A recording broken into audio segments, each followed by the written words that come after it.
அஸ்ஸலாமு அலைக்கும். Welcome to Farhana tasty world. இன்றைக்கி நம்ம கிச்சனில் கீ ரைஸ் நெய்ச்சோறு செய்வது எப்படின்னு பார்க்கலாம். வாங்க கிச்சனுக்கு. ஃபஸ்ட்டு குக்கர் அடுப்பில் வச்சுட்டு ஆயில், ரிஃபைண்ட் ஆயில், தேங்காய் எண்ணெய் ப்ளஸ் கீ இந்த மூணையும் சேர்த்து அதோடி 4 ஏலக்காய், 4 கிராம்பு, 2 துண்டு பட்டை நல்லா மணத்துக்காண்டி இது சேர்க்குறோம். இதோடி பிரியாணி லீஃப் 2, இது ஆப்ஷனல் தான், வேணான்றவங்க இதை ஸ்கிப் பண்ணிக்கலாம். எண்ணெயில் இது கொஞ்சம் அந்த வாசம் வரட்டும். நான் 2 கப் ரைஸ் எடுத்து வச்சுருக்கேன். அதுக்கு தேவையான பொருட்கள்: ஒரு துண்டு பச்சை மிளகாய், 2 வெங்காயம், பெரிய வெங்காயத்தை நீல வாக்கில் அரிஞ்சு வச்சுருக்கேன், ஒரு தக்காளி, ஒரு கைப்பிடி கொத்தமல்லி, புதினா. ஃபஸ்ட்டு வெங்காயத்தை போட்டு வெங்காயம் கொஞ்சம் நல்லா வதங்கட்டும்.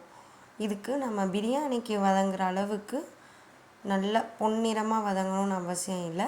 வெங்காயத்தோட நிறம் கண்ணாடியாக மாறி வதங்கினா போதும். நம்ம இதோடு கொஞ்சோண்டு உப்பு சேர்த்தோம்னா வெங்காயம் சீக்கிரமாக வதங்கும். அதனால உப்பை சேர்த்து கொஞ்சம் வெங்காயத்தை வதக்கிக்கிறோம். இப்போ வெங்காயம் வதங்கினது தெரியுது.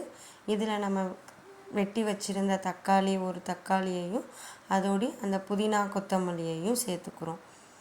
எப்பயுமே நெய்ச்சோறு கொஞ்சம் மைல்டாகவும் இருக்கும், நல்ல வாசமாகவும் இருக்கும்.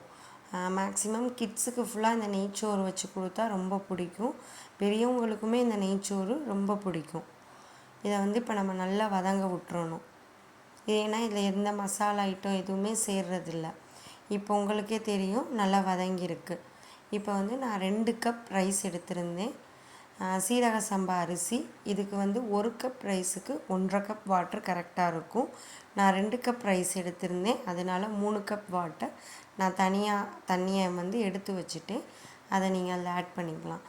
புதுசாக பிகினர்ஸாக இருக்கவங்க இப்படி தனியாக தண்ணி எடுத்து வச்சு ஊற்றுறனால எந்த கன்ஃப்யூஷனும் வராமல் இருக்கும். இப்போ தண்ணி நல்லா கொதிச்சிருச்சு.